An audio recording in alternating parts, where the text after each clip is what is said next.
Aloha and welcome to Conversations on My Patio. So today is the day before New Year's Eve, and I wanted to get one last conversation in before the end of the year. And it's something that kind of hits home for me and is very, very to my heart. Like I really, I don't really know how to explain it, but I mean, I'm just going to talk about it. So, doctors, medical field, you see it all over social media. You see it with chronic illness patients all the time. Doctors not taking them seriously, doctors brushing them off, doctors saying that they're crazy, that it's in their head, that they're just here to get more drugs. It is a real thing. And it's extremely, extremely frustrating. And it's really sad where the medical field has gone. That being said, doesn't mean that there's not good doctors out there, because there are fabulous doctors, and what I'm going to share with you guys, I hope gives you guys hope. So, when I was 27 years old, I moved back to Hawaii from Las Vegas, and I started seeing this doctor in Kailua. And she was amazing. So amazing. Like I could talk to her and I could tell her anything, and if I told her something, she would pursue it and she would find out what's going on, and she was genuinely concerned about me and my well-being.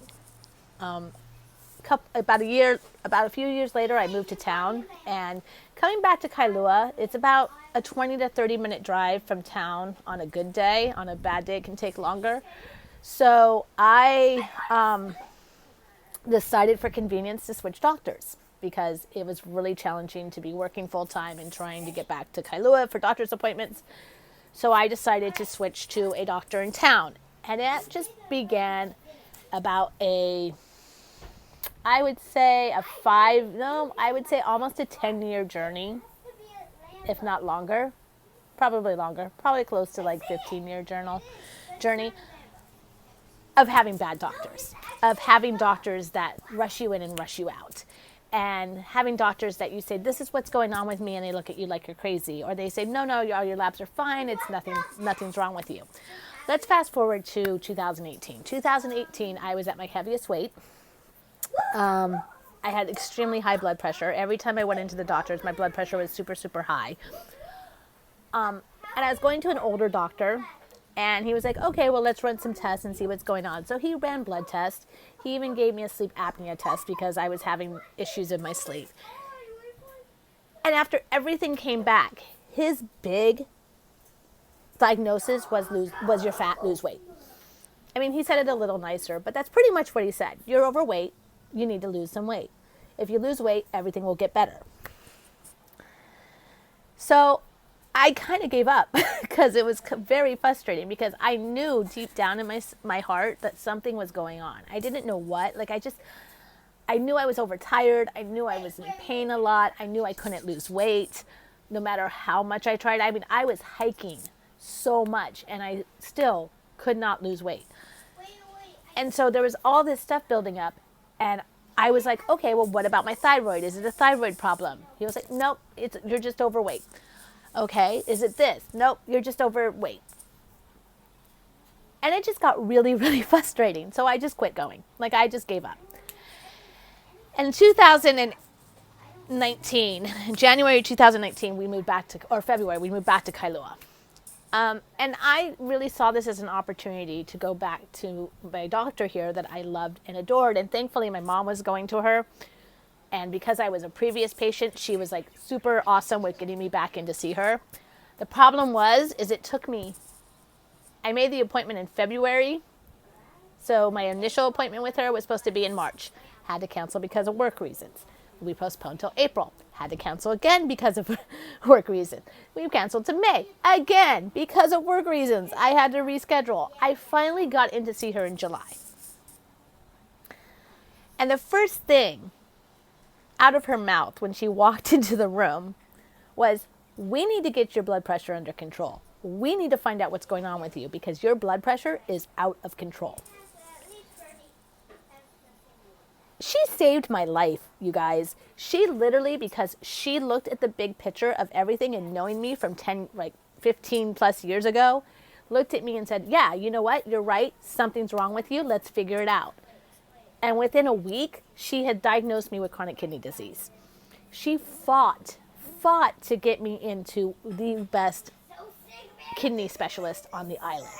Like, she was on vacation and she called this kidney doctor and was like, no, you have to see this girl. Her numbers are dropping. You need to see her. And thank God for her. Thank God for that. Because if it wasn't for that passion for her patients and that determination to make sure I was in seeing the people that I needed to see, I would not be here today.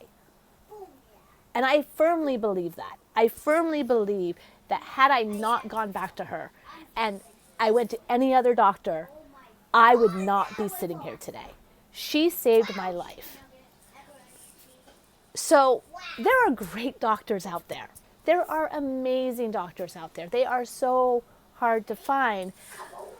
And actually, I'm not even going to say that they're hard to find. I think that everybody in the medical field is in it for the right reasons. I truly believe that. I believe that they became doctors for the right reasons. I think the problem is that our healthcare system is so overwhelmed and so messed up that so many doctors don't have time to really put in the energy that they need to each of their patients. So you go in and it's like, let's get this, I have 40 other patients waiting for me in the waiting room. Let's get this patient out of here as quickly as possible. And I mean, as frustrating as it is for us, think of how frustrating it is for them. Because I guarantee you they want to spend more time with us. They want to help us. They want to know what's going on. I mean, at least that's what I hope. It's just we're in a system that's so saturated that they can't do that. I mean, even with my doctor, who thankfully rises above it all and does it anyway, I mean, I will go in for appointments where they're like, okay, well, we're going to squeeze you in because we really want to make sure you see her. And I will go in and I will literally sit in the waiting room for 3 hours waiting to see her. And if I don't go in with every single question that I have ready and prepared to ask her, it's not going to get asked because she doesn't have the time, because she has so many more patients waiting for her. And it sucks. It sucks for the patient. It sucks for the doctors. It just sucks all around. And so like when you find the good doctor like I have, like I've been so fortunate, like I have such an amazing team of doctors right now. Like I am so blessed to have the team of doctors that I have because they take the time.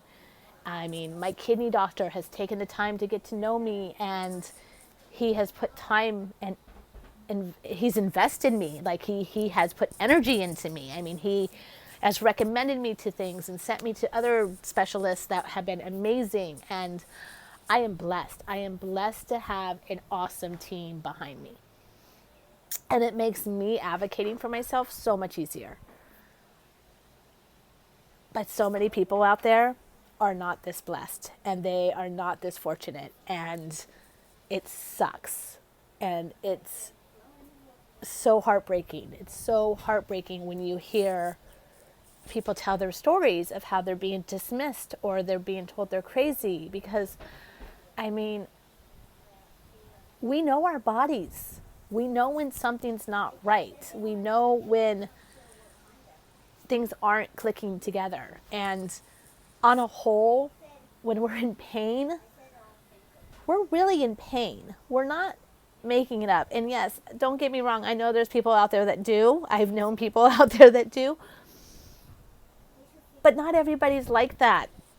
And to automatically write people off because our society is so blinded to the fact that people really do have pain and they're not just searching for drugs. I mean, I'm an example of that. I will go into the doctors and they will be like, what's your pain level? And I'll be like, oh, it's an 8 today, or it's a 10. And they'll question me.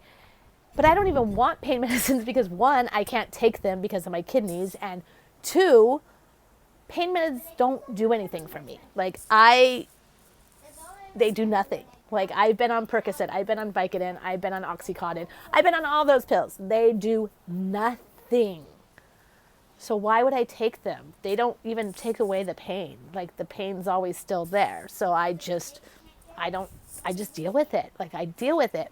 Would I like to have relief? Yes. Yes. And I'm a different kind of person because I'm not going to go in and ask for pain meds because I know they do nothing for me, and I'm not going to risk my kidneys for something that's not going to even help me. But there are people out there that genuinely need these pain medicines, and they're being turned away because there's such a stigma in our country that if somebody says they're in pain, they're just looking for pain medicines. And it's really messed up. And I do blame the pharmaceutical companies for this because they've pushed all the pain medicines on us. And, I mean, we were the Oxycontin country for a while, right? So it's really, really, really, really hard to be sick in America in our current healthcare situation. It's really challenging. Our doctors are doing the best that they can on a whole. Most of the doctors are doing the best that they can. Our nurses are doing the best that they can, but everybody's overworked and everybody's stretched beyond their limit. And sometimes it's just easier brushing people off than it is taking the time to really listen to them and try to figure out what's going on with them. And it sucks that it's like that because it shouldn't be like that. We're humans. We're human beings. We're people, and we have families, and we have loved ones, and we have the right to fight for what we need to be healthy, or to at least feel better so we can function. And I just really, really, really, really want people to understand that. And it's why, as a chronic illness person, I support being your own advocate. I am my own advocate. You have to be your own advocate. You have to speak up, and you need to keep speaking up, and you need to not let them push you around. And if you don't like your doctor, go get another one. Like, honestly, I know it's hard with insurance sometimes, but do what you can to go get a second opinion and go find another one and keep doing it until you find one that clicks with you, because that's really important too, is finding a doctor that you can click with, that you feel comfortable talking to, and because that makes all the difference. Like, it makes all the difference. And that goes for anything. That goes for your PC, that goes for your kidney doctors, that goes for your oncologist, it goes for anything. And more importantly, it goes for your therapist. So if you're going to therapy, make sure you find one that you can feel comfortable with, because else it's not going to work.